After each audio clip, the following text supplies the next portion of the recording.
10 دقايق بالظبط عن فوائد الرياضه عشان الناس الرياضيين او الناس تعرف قيمه الرياضه كويس معانا ان شاء الله.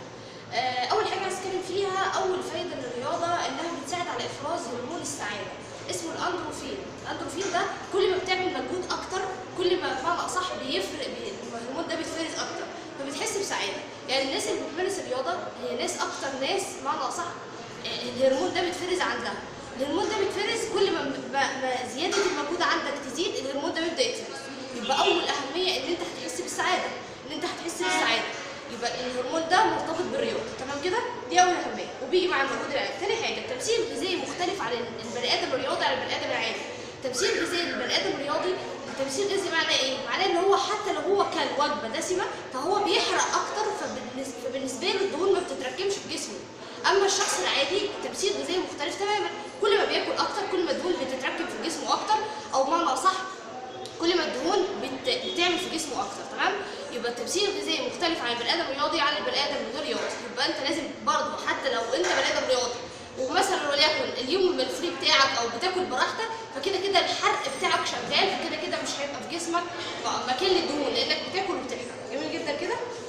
طيب، ثالث حاجه بتساعد على تنشيط البنكرياس. يعني احنا بنقول للناس اللي معرضه للرياضه، الناس المعرضه للرياضه بمعنى اصح البنكرياس بتاعهم بيبقى دايما نشيط، يعني هم مش في احتماليه ان هم يوصلوا بمرض السكر. طب الناس اللي عندها السكر فعلا تمارس الرياضه، لان كل ما بمعنى اصح تمارس الرياضه وانت عندك السكر بمعنى البنكرياس بيتنشط، معنى كده الانسولين بيبدا يتفرز تاني اكتر، فبيساعد على نسبه الانسولين بتعلى في الجسم، فمش بتحتاج دواء. جميل جدا؟ يبقى الرياضه بتساعد على تنشيط البنكرياس.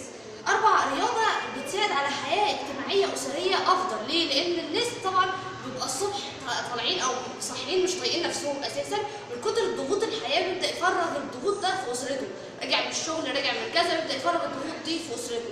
طب الرياضه دي هتخليك تفرغ الضغوط دي في الالات، الرياضه دي هتخليك تفرغ الضغوط بتاعتك دي في المجهود العالي. يبقى الرياضه بتساعد على بمعنى اصح افراغ الطاقات السلبيه اللي عند البني ادمين. تمام؟ 5 الرياضه بتنشط عضله القلب، بتنشط الدوره الدمويه، فانت بمعنى اصح بيبقى نفسك كويس جدا. حصل لا قدر الله حريق بمعنى اصح بتجري بتطلع على السلم ما بتنهكش على طول زي الناس اللي مش بتلعب رياضه. تمام؟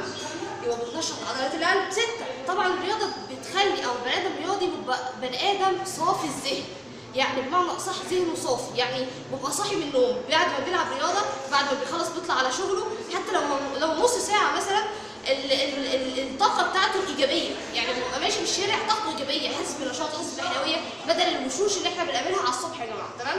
يبقى الطاقه بتدي صفاء ذهن عالي جدا جدا جدا. رقم 7 الرياضه بتقي من امراض الزهايمر والامراض الشيخوخه والحاجات دي كلها. ليه؟ لانها بتساعد على تنشيط خلايا المخ، بتساعد على تنشيط بمعنى اصح الدماغ والجسم كله، فخلايا المخ مش بتركن اساسا، يعني كل حاجه في جسمك بتشتغل حتى خلايا مخك، فبالتالي الزهايمر واعراض الشيخوخه دي بتقل عندك جدا. بني ادم رياضي احنا عندنا هنا في ناس 70 سنه وما شاء الله حاجه فخر كده، يعني لو جبت شاب 25 سنه ما بيلعبش رياضه هتحس بفرق كبير خالص. ده بني ادم عادي عايش حياته عادي 70 سنه وبيتحرك وبيروح وبيجي والنفس بتاعه كويس عضله القلب بتاعته شغاله، في فرق كبير جدا. تمام؟ طبعا 8 دي انا بالنسبه لي مهمه جدا والناس كلها بتسعى ليها، ان الرياضه بتخلي جسمك مثالي. يعني ايه؟ يعني كل واحد بيروح الجيم بمعنى اصح علشان يخلي جسمه كويس، عشان يبقى جذاب وشخصيه جذابه يجذب الجميع. الرياضه بتظبط جسمك، حتى لو انت مثلا مش عاوز تخس او عاوز تدخل، فالرياضه بتخلي جسمك كويس، اللبس بتاعك يبقى كويس سواء انت او هو، حاجه كويسه جدا تلبس اللي نفسك فيه. كتر او قله الرياضه بتاعتنا خلتنا قاعدين في بيوت بمعنى اصح الدهون والاكل زياده والوجبات السريعه اللي بناخدها الهمبرجر بسم الله الرحمن الرحيم والكريب والدوشه دي كلها، الوجبات دي بتدي سعرات حراريه عاليه جدا جدا جدا، فبالتالي بيعود على الجسم بالسلب، فبالتالي الدهون كل شويه بتزيد في الحجم، كل شويه مش فيه اصلا حرق الدهون دي. جميل؟ الرياضه بتقي من الافات بتاعت الكحوليات، اللي بيشرب كحوليات وبيشرب سجاير، يعني الراجل اللي بيشرب سجاير لو راح مارس الرياضه بدل ما يطلع ضيقه في السيجاره او بمعنى اصح يضعف قصادها، هو هيضعف مع الالات، هيبدا يطلع ضيقه في الالات، فهو بتقي الناس اللي بتلعب رياضه ما بتشربش الحاجات دي خالص. فالحمد لله يعني بفضل ونعم من الله الناس اللي بتلعب رياضه الحاجات دي ممنوعه من حياتهم خالص.